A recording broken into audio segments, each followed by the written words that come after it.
That's true. So, well, welcome to Wednesday Warehouse, everybody. The segment on BeerNet Radio where your editors just chat about the week's news. And this week, two of our editors were in New Orleans for Anheuser-Busch's SAMCOM meeting with their distributors. And let's just start with what were your general thoughts of the meeting itself and kind of the response of wholesalers? These meetings are essentially rallying events, right? And from that perspective, it was one of the best that I think I've been to. From the beginning to the end, there were cues to kind of like, hey, look at that name on your jersey. And it's, oh, yeah, it says Anheuser fucking Busch. And we are the championship team, as an old video of Gussie reminded the audience. And so while acknowledging last year's disaster, I feel like they were able to lift the heads up of wholesalers and remind them of their iconic portfolio, the unwavering support they have from the world's largest brewer, and their ability to still strike deals with, you know, just about anyone and spend just about anything to make things happen. And even after all the hell they went through last year, they're still by far the biggest brewer in America. And I don't know whether Right. this creative is going to work or be a hit or if AB is going to grow this year, but I know sure as hell they won't without the support of wholesalers.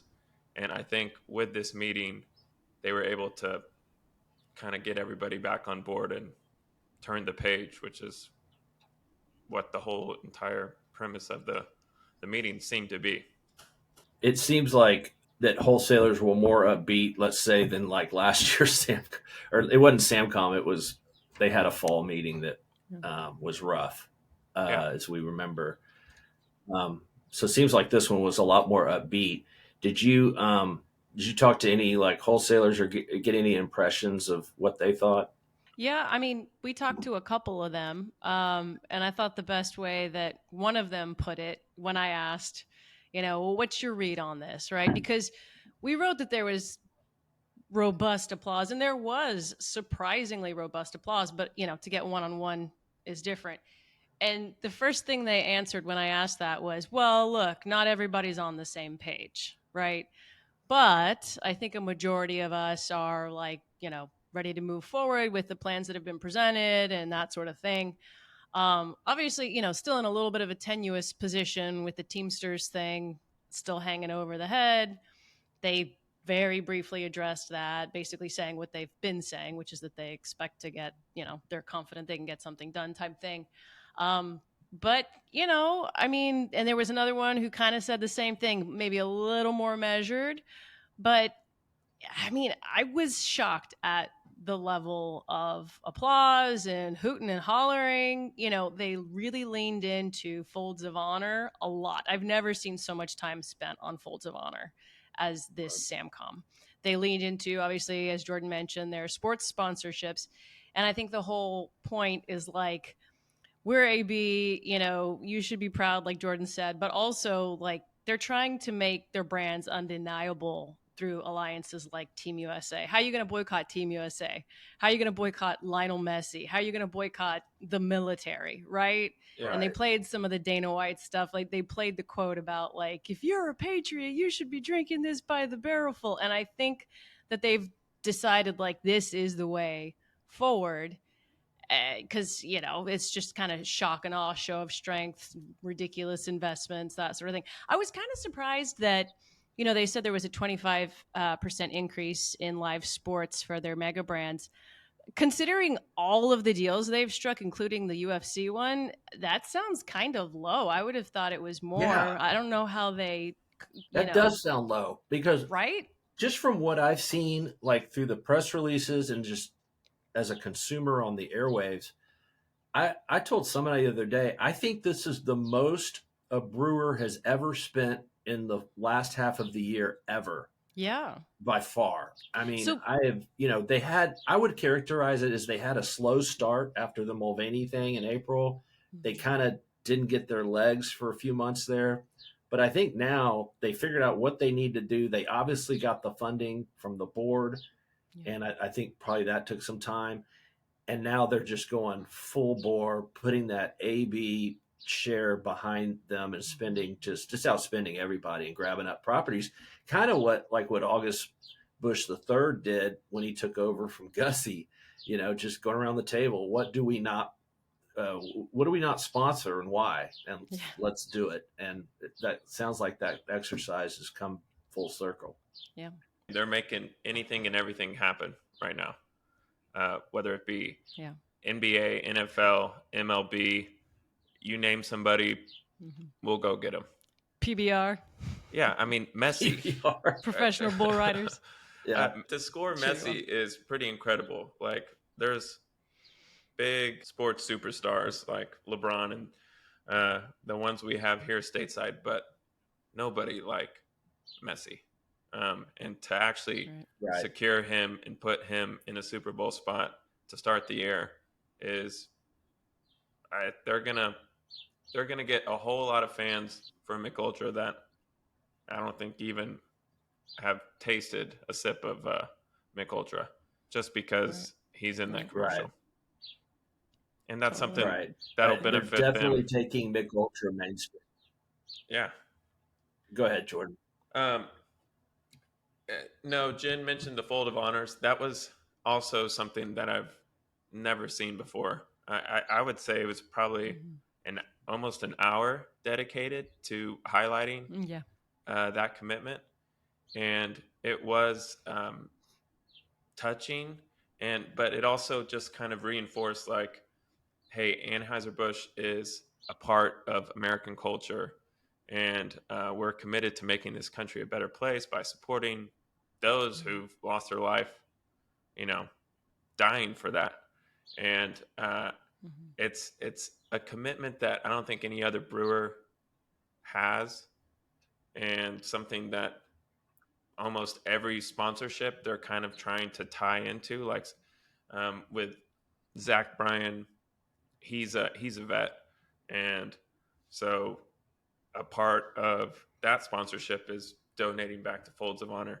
And UFC, that was something that Dana White said was one of the key reasons for him striking that deal beyond the global partnership that they could secure with ABI.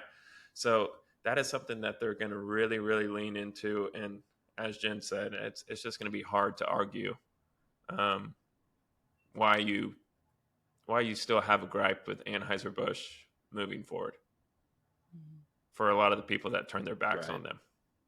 It seems like while they're putting a lot behind Bud Light, it seems clear to me that Mick Ultra is being positioned as a mainstream light beer brand, if not in price, then in breadth of attractability, if that's a term. I think we said it before, but kind of going from a golfing runners brand to now a brand for everybody. Yeah, they're doing fishing and professional bull riding now. I mean, there's no active lifestyle or active piece of entertainment that Mick Ultra doesn't think they can fit into now. Professional bull riding, that just doesn't seem like it fits with Michelob Ultra, and I think that's on purpose, right? Yeah. That's to widen the appeal. Oh. Yeah. Interesting. Okay. Yeah. And I may cut this, but one distributor said that there was a speaker there that that was you know what, it was how texts I get from wholesalers are almost, I think he meant to say, I think now that I think about it, he heard maybe that they hired a speaking coach to teach them how to talk tough. Oh, that kind of, so going back to the hour of Folds of Honor and all the clips that they played and the rallying cries and stuff, Jordan and I had talked about it for a second. I was like, they definitely, totally, hired like some sort of psychologist, some sort of like life coach, business coach, because the whole tone was very galvanizing. And it's always supposed to be galvanizing, right? But this was other level. This was like harnessing the power of stories and Americana, and throwbackism or what have you. I mean, when Colleen Katzenberger, one of the Folds of Honor widows who got a scholarship, just to bring it home, when she told her story, I mean, everybody was crying. There were 3,000 people in the audience crying, Yeah. and that, you know, makes for a visceral response that you're going to remember. It triggers something in you. They pulled out the big guns. It's almost like they cheated. It was Yeah. very, very The well executed. And to Mhm. not yeah. to take anything away from the Folds of Honor or AB's commitment, but it was kind of funny because right after that, speech where everybody's still eyes are moist, um, they opened it up to wholesaler Q&A, and there were Yeah. there were no questions. Yeah. It No ended. questions. There was only praise, right? Yeah. Yeah, Yeah. I told Jen, like, as soon as that happened, it was like if anyone was feeling froggy, they're Uh-huh. standing down now. So Yeah. It sounds like it was a psyops. It was. The Taylor Swift was behind the whole thing. Have people lost their minds? I, I mean, I'm conspiracy minded, but not even I can wrap my head around that Taylor Swift is a psyop. I don't think people actually believe that. I I think there's a can't imagine. very, very small percentage of the population that believes that. Yeah. Well, it's whatever, but yeah, well, that in itself shows that they're taking it seriously. That they obviously put a lot of effort and money into the meeting. It wasn't an afterthought, and I mean that honestly, if the goal is to get their wholesalers on their side, then that's the goal, right? And that's do it by any means possible. And like you said, Jordan, you can't if you don't have the wholesalers on your side, none of this matters. And that's been a struggle for them all last year. Yeah. And and I'll touch on one other thing before we go. I'm just gonna keep this real quick, but I got a couple of responses of text and email wondering why we didn't predict what AB's trend would be after April.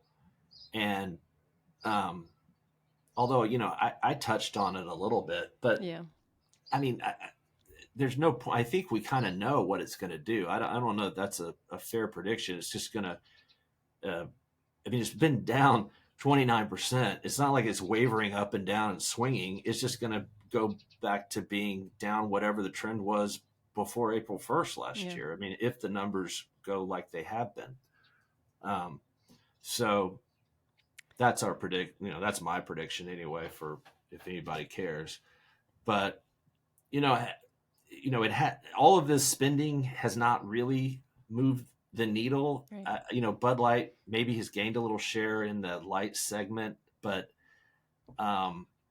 so far it really hasn't. Now, we haven't had the Super Bowl yet, and really in the spring is going to be the big test when we do cycle the numbers. But even Mick Ultra has just been in the doldrums, just flat, and we'll see if this spending really comes home to roost. So, any last parting thoughts about the Samcom? Samcom 2024, New Orleans. but I will say, touching on the predictions and one piece of Samcom, I am, I think, a little less confident in their ability to grow. And I say that because everything was so focused on core. I didn't hear about Bud Light Seltzer once. I didn't hear about Bud Light Next. I didn't hear about many of the line extensions that they've had. And I'm not sure there's going to be any spend or whether those brands are really going to be out in full force this year. And I'm thinking that But isn't that a maybe good thing? Yeah. that is a Just good thing, but I think trends will also, just really take a hit from them just pulling that out. Um, so just I, dragging I it th- down, the whole thing yeah, down. it was refreshing to see, um, everything being very focused. There wasn't one big splashy launch. There wasn't any promise of, hey, this new brand that's doing well, we're going to take national, or any tease of, we got something big in store for this year. It was just focused with core. And the Beyond Beer brands they have, Neutral, Cutwater, just keep those things moving. So I'm a little reluctant now in thinking they'll grow because I'm kind of getting the feeling that they might cut some of those other brands. Yeah, but I mean, as far as volume, at this point, I think they're kind of insignificant compared to Bud Light and Mick Ultra. I mean, if they could, 1 point growth on change of the not growth, 1 point change of trend on Bud Light is just a lot of beer. But I see what you're saying. I mean, those brands are going to goose eggs anyway. I would think. I can't believe Bud Light Next is still a thing. I mean, what? Well, Who's drinking Bud Light Next? I think it's only Missouri that people like that. it was just one of those things because several years ago at Samcom, you would walk through the immersion area and it'd be like, what the hell is this? I've never seen this brand before. Where'd this come from? And this year it was Bud Light, Mick Ultra, Budweiser, and Busch and Natty, and just your like standalone core brands. So I was just throwing out Bud Light Seltzer and Bud Light Next. There could be others that are getting deprioritized, and I'm not even sure that Bud Light Seltzer and Next are getting deprioritized. It just appeared that way. Right. So Yeah, they're going to be I'm here sure they are. And just like at the summit, to, everybody's going back to the core. You know, yeah. it doesn't seem like there's just going to be a lot of launched line extensions this year, unless there's the word T in the brand name. But not Constellation. They are not coming out with a T that is straight from Jim Savia's mouth and Malika Montero. So we brought that. Was there any well, I guess we can't talk about if there's any new news broke yet at that conference. I saw that they they're closing their tap rooms or something. Who cares? But we reported on that a week ago, and then everybody Yeah. else got around to it. Yeah. All right. Well, Jen, So. what you got? But I don't think they had said this before, Jordan, that Busch Light said that the goal is for it to be the second largest mainstream beer behind Bud Light, which means that it would have to overtake, the big MC brands. That was big news to me, and that was interesting. And that Busch Light Peach smashed all of its predictions, which is interesting because a lot of people were complaining, oh, we're missing Apple. So that's interesting. That'll be an interesting one to watch. And to Jay's point, if they are discontinuing these Me Too brands and not getting new innovations, I don't think necessarily that's a bad thing, especially with the Cutwater and Neutral that are seem to be well placed to do some to gain some share in RTD spirits, right? But in terms of predictions and why we didn't touch on Bud Light and going back to that, I don't think there's any safe bet there because obviously it goes one of a few ways. You cycle comps and they're easy comps. In like the best case scenario for AB, they cycle the easy comps. Maybe they even grow. They're flat or they grow for Bud Light. The media picks up on it and it's like, yay. But, from history and having watched this story before, it's not going to be that easy. It's just not going to be that easy. I don't know, is what my gut says. But maybe it won't matter because Mick Ultra is the thing now. So maybe they won't matter. I mean, Bud Light and Budweiser are defense brands for them, where all their other mega brands are offense, which means we expect these to grow, right? And so it seems like they're kind of preparing for that. But also, not to harp on it, but this Teamsters thing could really throw them for a loop. You can't prepare for that. They're making contingency plans, but you only have so much capacity for extra inventory. The brewery positions that would be vacated, they're cross-training for that per that memo that we intercepted. How does that work? Hey, come be a brewer in 30 days. How does that work? 70s. I think you're right. That is a huge overhang. I will say that just historically, the saber rattling isn't that abnormal. It's a little more heightened this year just because of the success they've had with UPS and Starbucks Auto. and everybody else, the automakers Mm-hmm. especially.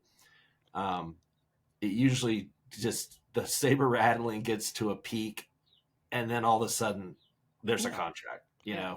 and it'll come right down to the end, I imagine, and that's a rare glass half full from Harry that I think they'll hammer out a contract. We'll see. Uh, I I think you're on Bud Light. If you want a prediction from me, April, the really the downtrend didn't really start till May. I'll say that on May 30th, Bud Light will be down 9%, which is similar to a trend that they were experiencing before they went into this.